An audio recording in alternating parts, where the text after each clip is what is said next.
The right dog for the right job. Hi, my name's Charlie Thorburn. Welcome to More Dog Undogs. We're going to talk this week about the different breeds of dogs, what they're for, and how they're going to match, how you need to match them with your lifestyle and also your shooting style. So we're going to start off with Labradors. Obviously, they are what we have the most of, if anyone comes to visit us, they'll see way more Labradors than anything else. Labradors are Labrador Retrievers, if you give them their full title. So what their job is just sort of slightly subtly in their title. They are retrieving dogs. And that is their sole job. Going from you, from your side, whether they're sitting at a peg or they're walking at your heel on a rough shoot, or they're in a duck hide, or they're out in a pigeon hide, or they're just retrieving a ball for you in the park. They're at your side, they run out, they pick it up, they bring it back. That's their job. That's what they're experts at. They've got that calm, sensible demeanor that means they've got the patience to sit and watch and wait very naturally. Not all of them do. Some of them are more highly strung. But as a general rule, Labradors are of a calmer demeanor and more patient genetically than most of the other breeds. In fact, I'd say probably all of the other breeds. Now, that's not to say they can't do other jobs. Obviously, they make great detection dogs. They make great sniffer dogs for finding drugs and bombs and mobile phones and whatever else whatever else you might want to teach them to look for. You could also teach them to be sort of a medical detection dog. They've got an amazing nose. They do tend to air scent more than they do ground scent. But the other thing we train them to do a lot is we train them to be a flushing dog as well. So hunt, flush, and retrieve, kind of more like the role of a spaniel.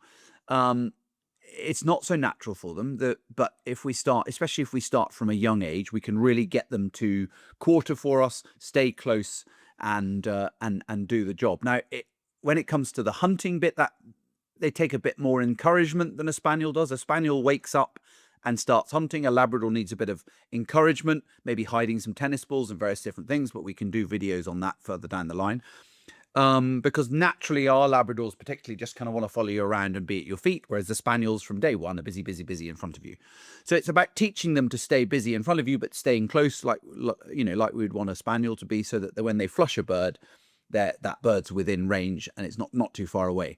When it comes to teaching them to be steady to a flush, it's pretty easy. They flush a bird and you go, leave it, and they go, oh, okay. Unlike the Spaniel, who 500 birds later, you're like, no, leave it, please. Because they thought, I thought I could just chase that one, even though I've not been allowed to chase the others. They are much easier and calmer and steadier. They're much more patient dog, as I've said. So people might ask, well, why would you want a Labrador to do that? In the UK, we would call it rough shooting. So going through, some heather or some bracken or some game crop or up a hedgerow, and the dog's just staying close, flushing a bird. If it finds it, you're getting a shot. The dog then retrieves it. Sort of much more one man and his dog type of shooting. That's much more commonplace in America than it is really over here. Over here, so much more shooting nowadays is driven shooting. But in America, there's a lot of these dogs are used for what they would call field hunting or upland hunting, where they're out, one of them or two of them at a time, just out on their own, looking for anything from a pheasant or a partridge to a ruffed grouse or a quail. So why would you get a Labrador to do that when you can get a Spaniel to do that? Well, probably pretty sensibly, a lot of people have put more emphasis on the calm, easy biddableness of a Labrador in exchange for some of that drive and motivation that you get when you're rough shooting with a Spaniel. To go out with a really enthusiastic Spaniel rough shooting is just the most wonderful thing. They fly around at 100 miles an hour. They flush birds with such enthusiasm. They go into the thickest of cover, and you're never going to get a Labrador to do it. A great Labrador is never going to do it as well as a great Spaniel, because they just have different roles. But when you have a life where you have dogs in the house, family dogs, etc., and your field hunting or rough shooting is relatively limited, once a week if you're lucky, during the shooting season, which is less than half the year, etc. There's not that much of it going on compared to the rest of the time, where you want the dog lying quietly in front of the house or going for gentle walks with you or your wife or kids or whatever.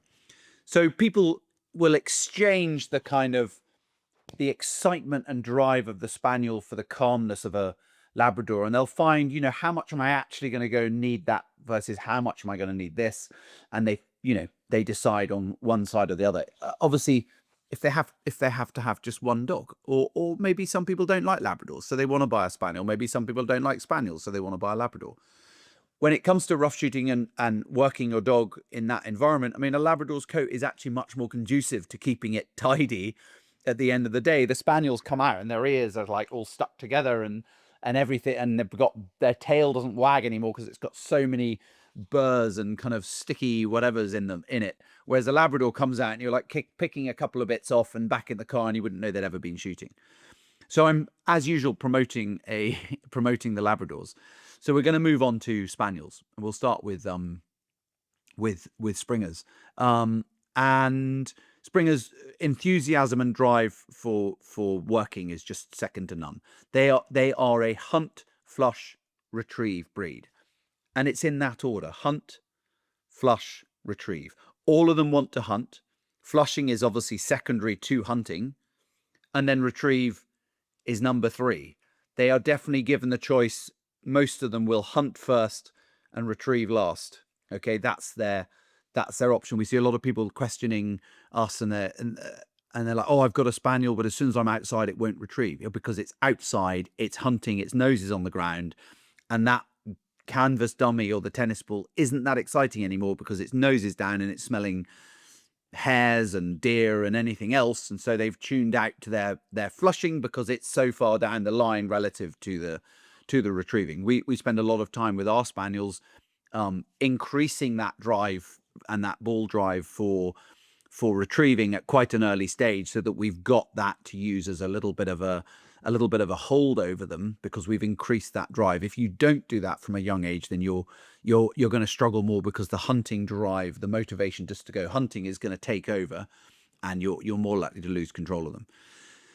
So Spaniels just don't have the natural patience of a Labrador. So sitting on a pheasant peg for an hour, or sitting waiting in a pigeon hide for an hour or two, is a bit boring. Cockers, I've always said, they're like little boys with ADHD. Springers aren't that far behind. They're pretty enthusiastic. They're pretty energetic. They don't want to be sitting around.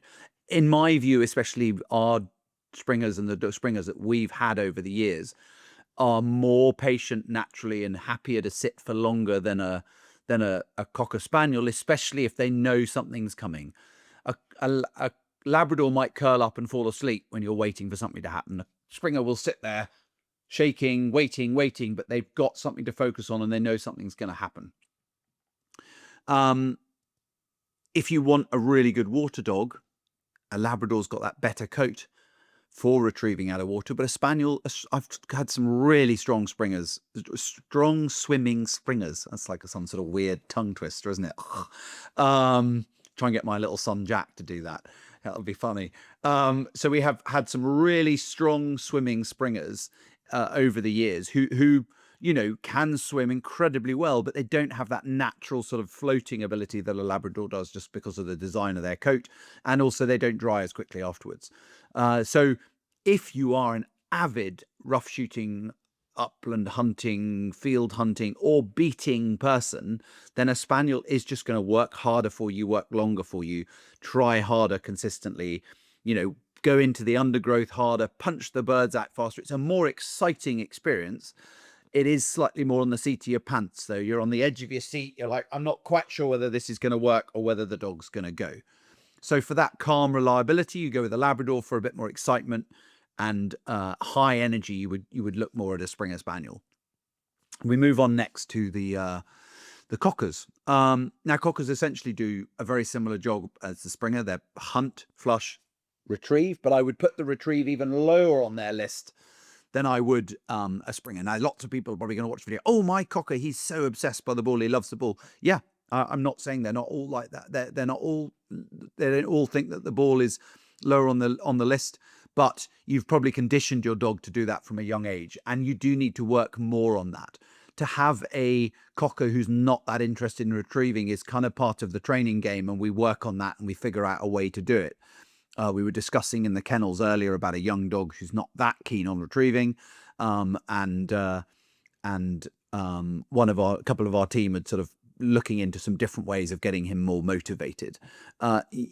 You're not going to see that really in a Labrador, I don't think, and you're going to see it less in a Springer. It's definitely more something we see with Cocker Spaniels, less interested in retrieving, more interested in just getting out there and trying to chase pheasants across the horizon. So why would someone have a Springer over a Cocker? That is a very good question. One for Nick Ridley. Because they're smaller, they're cuter, they're funnier. If you are putting up a Springer against a Cocker in a competition, the Springer, on average, the Springer will always win. They will hunt harder, longer, faster. They will mark better. They will listen better. But if you want a bit of amusement in your life, then and to be, to have the chance that it might all just go terribly wrong at any moment, then the Cocker's definitely for you. Good luck with that. Again, I'm giving Cockers grief. I love them dearly. And right now, if I was going rough shooting, the two dogs that I would take, without any question, of my own dogs would be Mash and Smudge, who are two Cocker Spaniels, and they are awesome. I love going shooting over them. I love going out and working both of them, ideally. Have one at heel, one working. They're just such sparky, fun little dogs. But, they've had a lot of training. They've been a lot of work. And I'm still on the edge of my seat with them most of the time, even though they're really well trained. So, we can talk a little bit about pointers of various breeds, but it's something that we train a few for people, but we don't really see that many. And it was interesting in this weekend when I was in America, we were talking about pointing breeds, and I said, we really don't get much use for them. A few trips out on a grouse moor over pointers is about the most common place you'll see them. But actually, much as I love watching them work, actually shooting over pointers I find a little bit boring because it's a little bit easy. They go out, they sweep the ground, they hunt, they come onto point. This is if they're well trained. If they're wild and out of control, it's not easy at all. It's bloody impossible because they're like 500 yards away. But if they're well trained, they come onto point and they hold the bird, or set if they're a setter, and they hold it until you come in and there's a bird in front of them, and then you walk forward, the bird gets flushed, and it's coming, you're going to get a shot. Whereas if you're working behind a Spaniel who's boom, suddenly it's up and it's gone and a cover your grouse are off. And if you weren't watching your dog and you weren't paying attention, you've missed your opportunity. So pointers are great for counting on grouse moors, and they're really great for, I would say, novice shooters or people at either end of the age range, younger kids. Very, very good way to go out with a team of younger kids. My son Freddie is into shooting, and to go out over Spaniels where he's trying to climb over the heather and watch his guns in the air and do all the safe things, to then just be ready to get the gun into the shoulder and shoot a grouse is going to be hard. You've got to be quick. Whereas to have a pointer on point, walk in carefully and slowly, all ready to go, is going to be a much more enjoyable experience for someone like him. Go to the other end of the scale, and you're in your 80s, and you still love going out shooting, but you're just not as quick off the mark because you've got a stick or whatever. Then the pointer goes on, or setter goes on its game. It holds it. You've got time to plant your stick, get ready for the shot, and do it. But I'd say, anyone in the middle, who's got a bit of experience and is reasonably fit, it's definitely going to be, in my view, it's definitely more fun to do something like that over Spaniels. Now, within the pointing breeds, a bit like within the other breeds, there are dogs that are easier and easier to deal with and easier to manage. And we would generally, if someone said to me, I really, really want to get a pointing breed, normally an HPR, hunt point retriever, so a sort of all-purpose kind of dog, I would tell them don't. And then they would say to me again, I really, really, really want to get them. And I would say, no, you really don't. And then finally I would succumb and I go, well, if you're going to get one, then I'd probably suggest you get a Vizsla, Hungarian Vizsla, because out of all the breeds, they are the gentlest natured, the least driven, the calmest, and the happiest to be sort of quiet family dogs. And at the other end of the scale, I would put the sort of wirehead German pointer or even an English pointer who just want to work. That's all they want to do. They've not no interest in the rest of life. They just want to be out working. Highly motivated dogs, quite strong-willed and just ready to go. So that's a little kind of brief description of the different dogs and what they what their jobs are. But obviously you can, within reason, you can encourage dogs to do different roles, but it really is genetically pre-programmed into them as to what they are meant to do. And it has been for hundreds of years. So don't buy yourself one breed and then expect it to become like another breed. We have had people over the years who have kind of thought, well, with training, can they not turn this dog into that dog? And the answer is no, you can't.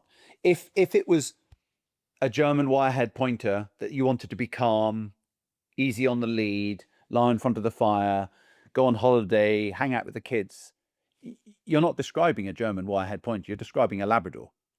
And if you want a really highly motivated dog who's going to hunt for hours and hours and hours on bare hill ground where there really isn't much to hunt, but they still need that drive and motivation, it's not a Labrador, it's a pointer. If you want a dog to round up sheep, it's a sheepdog. If you want a dog to go down a fox or a rabbit hole, it's a terrier. They have their jobs and they've been bred to do these jobs for a long time. And so to say, oh, well, we thought with a bit of training we could turn one into another, or we like this dog, so we thought we'd get one, and then we actually want it to behave like this kind of dog, it's just not reality. Because if that's how it was, we wouldn't have breeds. We would just have a litter of puppies, and we'd say, this one's going to be a guide dog, this one's going to be a gun dog, this one's going to be a pet, this one's going to be a sheepdog, and we're not sure about this one. Maybe we'll train him to do a whole load of stuff, and we'll figure it out further down the line. It sounds really funny, sounds really silly, and that's the sort of, when you step back, that's the reality. And just because you like the look of a dog doesn't mean it's remotely going to fit your lifestyle and what you want from it. So really think about that. Think about, yes, wouldn't it be lovely to have something different? And actually, you probably just need something kind of common and straight down the line that is going to fit your role. Another thing people say to me, they're like, oh, well, we're quite active people. I don't really know what that means. I mean, I do tens of thousands of steps in a day. I'd say I'm probably pretty active. My son Freddie is off the charts active, but he's also bloody lazy at the same time. We're all different, but people go, oh, I want an active dog because we're out in the countryside every weekend. There's barely a dog breed out there, apart from sort of some of the breeds that I wouldn't even call dogs. I mean, I'm going out with the sort of gun dog world, just general dog breeds. There's barely a dog breed out there that can't keep up with your lifestyle. They are fitter than us, more agile than us. They get fitter than us, quicker than us. Like everything, they're all going to keep up with you. So people who come to me and say, "Oh, I thought we'd get a Spaniel because we're quite active." Like our Labradors will do, hundreds of miles in a day. They will outrun and outwalk you. The only person I've ever seen outrun a Labrador, a working bred Labrador, was a teacher of mine at school, who the first year I went to this school, he wasn't there because he was on sabbatical. We later found out he spent an entire year he was in the TASBS, the Special Boat Service, so the marine side of the SAS. He'd spent an entire year out on duty with them in God knows where, doing God knows what. And he was like a machine. He was called Mr. Ing, and we called him Ming the Merciless. And he would run round and round and round and round the running track. And eventually his Labrador would just lie down and he'd still be running. But I mean, that was pretty extreme. So all of the gun dog breeds especially are all active dogs. You are not going to outrun or outperform any of them as a person. It is just not physically possible. So all of them are active. They're all going to be good for that. What you've got to think about is the rest of the time. What you've got to think about is, what are you going to do when you're not out on the hills gallivanting and running around them? Where are they going to be and who's going to be looking after them? And that's going to help make your decision about what dog you want to get. I hope this has been helpful. I'm sure there's lots of people who think I'm talking absolute drivel, and tell me so in the comments. We'd love to hear from you. This is all my opinion. This is not as it is. This is just what I think. So remember, you get out what you put in, and we'll see you all next time.